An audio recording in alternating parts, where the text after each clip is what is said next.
Hello, my lovely listeners. I'm Dr. Mary Barson. And I'm Dr. Lucy Burns. Welcome to this episode of Real Health and Weight Loss. Hello, lovely listeners. Dr. Mary here.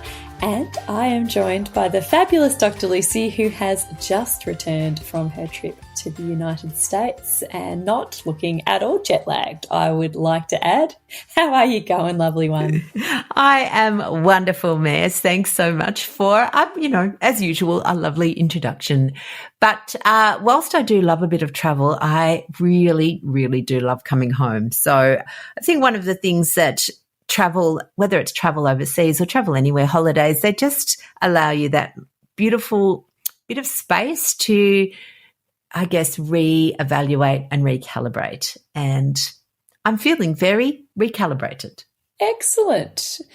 I'm glad you're feeling recalibrated. I know that you have come back super energized from all of this wonderful stuff that you have learned while you were over there talking to other wonderful doctors and researchers in the field of low-carbohydrate medicine and nutrition. And you've shared lots of wonderful insights with me that I am very excited to sort of get my hooks into and to really sort of rip apart and learn more from. And one of these insights you wanted to talk about today, which I think is a fabulous idea. Yeah, I thought what I'd do is share a couple of things. So the first thing that going to a low-carbohydrate nutrition conference helped me solidify was that at Real Life Medicine, we are on the right track. So the things that we are teaching in our courses and to our members are really the things that were discussed at this conference, and in particular around the idea of protein, nutrition, protein leverage, protein, metabolism, but also muscle and muscle mass. And we will talk a little bit about those two things. So I was sort of buoyed because you go with an open mind, and at Real Life Medicine, we certainly are very, we want to follow the science. We want to follow doing what is helpful. And you know this, we always talk about it. We are not wedded to an ideology. And I think that some people do have that, and then they get stuck because if that's your ideology, it's kind of hard to undo. Yes. Whereas for us, it's really this idea of going, okay, well, what is the current science suggesting? But also knowing that the current science, and this was one of the things that I recognized, was that there were robust debates. Which actually is good. And I think, again, comes back to our philosophy that there is definitely no one size fits all. There is most definitely no one thing that every single person should be doing. And, and again, this plays into things like, and we haven't really discussed this at detail, but things like the Eat Lancet study that came out a couple of years ago that suggested the one diet that all humans should eat. It makes sense that that's just going to be a little bit of rubbish. It was, scientifically speaking, a bit of a train wreck of a piece of science as well. Just going to put my 2 cents there. Yeah, absolutely. Consensus isn't science. Okay, science is not consensus. And if there is consensus, it's not science. And I believe that you and I do a pretty good job of this, not perfectly, but a pretty good job of being humble and accepting that human knowledge moves forward, it stretches and changes, and that we should not fall into the trap of thinking that we know everything, because there is always more to learn. Ideology has a place, we are nice to each other. We have laws in our society, and much of this is based on our collective ideology, which is not a bad thing. But in the realm of science and human knowledge, ideology is not helpful. No, not at all. And one of the speakers was Andreas Einfeld from Diet Doctor, which most of you who are listening to us will know. He's a lovely guy. He is a very humble human.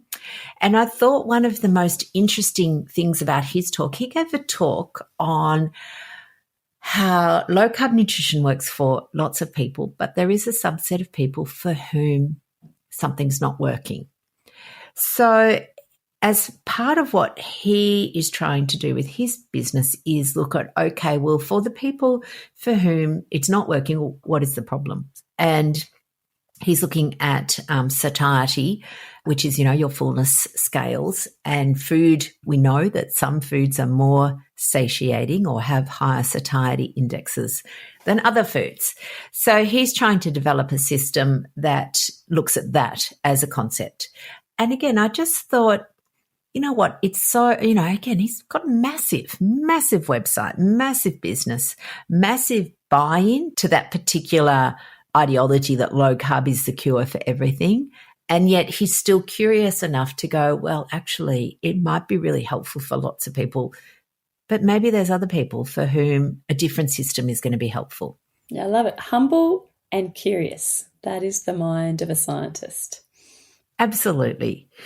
So as far as, I guess, what we, have been recommending, and I know that lots of you have heard us talk about our build a plate formula, and it's really a way of trying to just give a framework because, and this was one of the other guys, one of the other speakers was a guy called Bill Shinder. I think that's how you pronounce his surname. Anyway, he is an archaeologist by profession, but also a chef. He's written a great book, which I've got on my book. I bought and he signed, so I was a little chuffed about that. But it's currently sitting on my bedside table waiting for me to have enough eyeballs to actually read it. But it was called, What Humans Eat. And it was really a fascinating look about human diet over not just, a couple of decades, but over thousands of years. And the summary is the fact that our current society is completely separated from our food, so that we don't know how our food's made, we don't know how it's produced, we don't know what to eat, we don't know how much to eat, and we've outsourced all of that. And my lovelies, as you will all know, particularly if you've ever done dieting, we outsource it to systems, to points, to numbers, to meal deliveries. Yeah, and because we've lost our intuition on what to eat. Now, we do know that for some people with metabolic dysfunction, certainly the hormonal factors that do help our brain recognize satiety, so leptin in particular, you've heard us talk about that. Leptin is our hormone produced by our fat cells that tells our brain we've got enough energy on board. Now, if we have metabolic dysfunction, so we've got high insulin, we are also leptin resistant, which means our brain just doesn't hear that signal. Yeah, deaf and dumb to the signals of satiety from fat. Yeah. But the good news is that signaling, that repairs quite quickly once you reduce your insulin resistance. And as we all know, again, you can fix your insulin resistance very quickly by changing what you eat. So the summary of all of that was that, okay, yes, we definitely need to get back into our food. We definitely need to be more connected with what we're eating. But again, for me, it was like, okay, so what we're teaching, the low carb build a plate formula, it's actually the key. It is the key. You just pick a protein. Protein is our most satiating nutrient. If your protein comes with a little bit of fat, that's even better. And then you just add a couple of veggies, again, whatever you like. Above ground is usually more helpful than below ground. Again, if you're not insulin resistant, if you're metabolically flexible, then you can have a higher amount of carbohydrate than if you're metabolically inflexible. So you and me, Mares, who are very genetically prone to insulin resistance. Yep. We're really good at surviving an Arctic winter in, 10,000 years ago. That's genetically I'm primed to. That's, yep.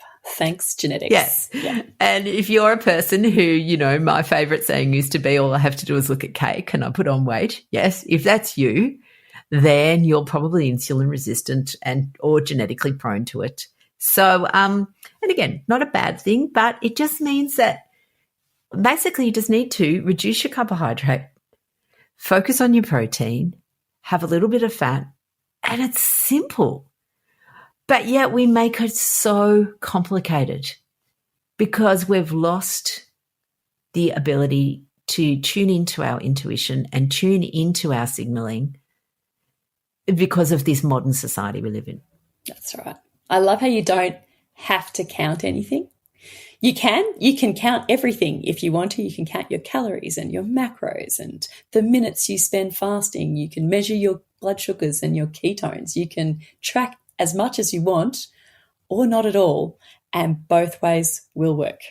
Absolutely. And this is the thing. I think it's really about, and as we, as you all know, lovelies, I have a billion favourite sayings, but one of my favourites is that, weight loss is a personal development journey. It's really about finding a system that works for you. If you love tracking, if that is helpful to you, then do it. If you hate tracking, if the idea of tracking fills you with dread, then don't. Like, it doesn't, you get to decide because you're the boss of you. I think sometimes something that is a little helpful is to just do an audit. So maybe one day. Yeah, I agree with you. I do it every now and again so that I remember how to do it, but also it can be useful to keep in mind, especially with protein, to know how many grams are in protein, because that is, I think, the most important macronutrient to key in and to get right, that it can be useful to remind yourself how much protein you're eating, but carbs and fat can be useful too. Yes, absolutely. And in fact, so this was one of the take homes was, again, particularly women, because we have been conditioned in diet culture not to eat a lot of protein. We were told you have to only eat a palm-sized, whatever the size of your hand is. And honestly, that's just not going to be enough. For me, I spent many, many years eating low fat, low protein, low everything. I don't know what I ate. Basically buckets of chemicals that had no calories. So understanding that sometimes tracking is helpful because it helps us unlearn what we learnt, what we were conditioned to believe for so long. And again, there's lots of protein scales. You can measure protein by measuring your lean mass. Well, again, we want to make it easy. So the basic rule of thumb that we suggest is 1 gram of protein per kilo of body weight. Now, the caveat being that if you're actually at your ideal body weight or close to it, it's actually a bit higher. So it's 1.6 grams per kilo if you're at your standard body weight, your ideal body weight. So, that's actually quite a lot. Like if you're a 60 kilogram woman and you're looking at 1.6 grams, then that's close to 100 grams of protein. So the majority of us really don't get that. If we think in particular, the idea that 1 egg, depending on the size of the egg, is either 6 or 7 grams of protein. So if you're having 2 boiled eggs for breakfast, it's only 12 grams. It's actually not enough. If you're having a bowl of yogurt with berries, it's probably only about 10 grams of protein. It's not actually enough. So if you're needing to have 100 grams of protein and you're only having 2 meals, you've really got to be really mindful that that's actually a reasonable amount of protein to prioritise first. But again, lots of us have been told to, fill up on water before you eat because then you won't eat as much. Some of us have been told to fill up on bread before we eat. Yeah, absolutely. And in fact, restaurants will do that. Don't know why. It's cheaper. It's cheap, yeah. And, your plate is filled with chips and giant things that fill up, that are cheap and fill you up, but actually stop you eating your protein. So one of the things they had at Low Carb Denver, there were cafes that were selling low carb meals because, they knew that all the patrons going to the conference were clearly not going to be buying bowls of pasta. And they had this great concept called a lox box. So lox is smoked salmon in Scandinavian countries, will often be referred to as lox. So 100 grams of smoked salmon has quite a lot of protein in it, about 25 grams, give or take. And so it was about 100 grams of smoked salmon, 2 boiled eggs, and a little container of cream cheese, and then a little section that had some fermented veggies in it.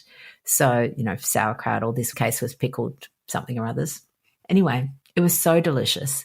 And honestly, so I counted the protein in it. It was actually close to 40 grams of protein for that lox box. And seriously, I had it about 11 o'clock and I was full until dinner time. Yep, you would be. Yeah. So I think things like that are a really great way to just prioritize that protein and know that it will definitely keep you full. Yes. And good for your body, good for your brain, good for your mitochondria, good for every bit of you to ensure that you get enough protein. Yeah. Interestingly, one of the other talks that was on time-restricted eating or fasting, intermittent fasting. It was another great talk because I know for a lot of people, they're onto the concept of intermittent fasting, but lots of people will think it's 16-8. So you fast for 16 hours and you've got an eating window of 8 hours. And some people will graze in that whole time. So they'll have a little meal. 8 hours. Yeah, a bit of a snack, go forth and have something else. And the talk really suggested that, it's one of our golden rules to minimize snacking, that snacking's unhelpful. Yeah. In time-restricted feeding, it doesn't mean that if you have an 8-hour eating window, it doesn't mean that you eat continuously for 8 hours. It means that you fit your 1, 2, 3 meals that you choose to eat that day within that 8-hour window. Yeah, absolutely. And she was suggesting that ideally you should have 5 hours between your meals to just give your gut that time to rest, to allow that insulin levels to come down. And we know that even low carb eating, particularly if you're prioritizing protein, you still get an insulin response. I mean, it's not just carbohydrates that will cause an insulin response. Protein does too, and that's perfectly fine. We need some insulin. Remember, insulin. You would die without it. Yeah, if you don't have any insulin, you cark it, and that's not really ideal. So we want some insulin. Protein will cause some insulin, and that's not a bad thing. But you need then time to allow, homeostasis and everything just to return before we eat again. Yeah. Spend time in the fed state and in the fasted state. That is naturally what we're designed to do. When we spend all our time metabolically in a fasted state, that is when we can get out of balance and it can exacerbate our metabolic dysfunction. Absolutely. So one of the things that we found, Mez, and I know that you've spoken to, your patients when you're in practice, and certainly to many of our members, is that lots of people struggle with after dinner eating. So they have the supposed last meal, and then there's not. There's the second last meal. Yes. And the third last meal. And, there's many, many reasons why people find after dinner snacking to be a problem. A large part of the after dinner snacking comes down to habits and stories in our head. Often, especially if we have eaten a meal for which we prioritise that delicious protein and maybe have a bit of fat in our delicious veggies, we're not physiologically hungry. And yet there can be this strong need to continue eating to the detriment of your health goals. Absolutely. Absolutely. But, interestingly, I think there's, like everything that we talk about, there's both the physiology and the psychology. So for some people, their after dinner eating comes down to the fact that they haven't physiologically given their body what it needs. And then for other people, there's the psychology of why they're not actually able to do what it is that they want to do or what they plan to do in the morning. And, we often talk about this idea that everyone wakes up all enthusiastic and they're ready. And then by lunchtime, they're a bit wobbly. And then by dinner, they're even more. And then after dinner, they completely cave. So we've got a little checklist for people to be able to go through and find out what do they think is the reason that they're doing their after dinner snacking. So if that's you, if you're an after dinner snacker and you would like not to be, which is what we recommend, then you can download our checklist and that will point you in the direction of what may be the problem, what might be the cause. So all you need to do is go to rlmedicine.com/snacking, all little letters, and you will get that checklist and then you'll be able to determine what is the cause of your after dinner snacking and then address that. Because for most of us, we don't know where to start, and or the only tool that we have is to hope that tomorrow will do better. Yeah. I'd like to share a little anecdote with my daughter about after dinner eating. She had dinner at a friend's last night, and she came home, and it was sort of like, it was time for bed. It was like 8 o'clock at night, and I'm trying to get her into bed, and she's procrastinating. She's acting up a little bit. I was like, mate, what's going on for you? Why don't you want to go to bed? And she just puts her hands up in the air. She goes, I'm hungry. I didn't eat enough protein at dinner. And so it's like, even though it was bedtime, I was like, okay. I felt very proud that she had recognised this. I was like, all right, you can have some after dinner protein, because you need to have more protein with your dinner. Yeah. So, yeah, she's cued in.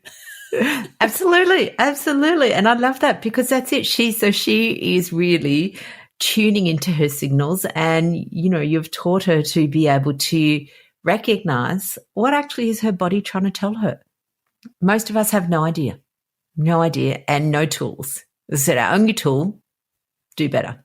I'll do better tomorrow, and that's our tool. We just give ourselves sometimes a very, very stern talking to, which, again, as we all know, not always helpful. Yes, yeah. And tools are essential, because so many of us want to change. So many of us can be ready to change, know why we want to change, but without the actual tools, without knowing how, it is very difficult. But it is entirely possible to learn how. It's a skill set that you can learn like any other. Absolutely. Everything is learnable. I love it. Everything is learnable. So, gorgeous ones, if you want to identify why you might be eating after dinner, just download our checklist, rlmedicine.com/snacking. The link will be in the show notes, and we will see you all again next week. Take care, gorgeous ones. See ya.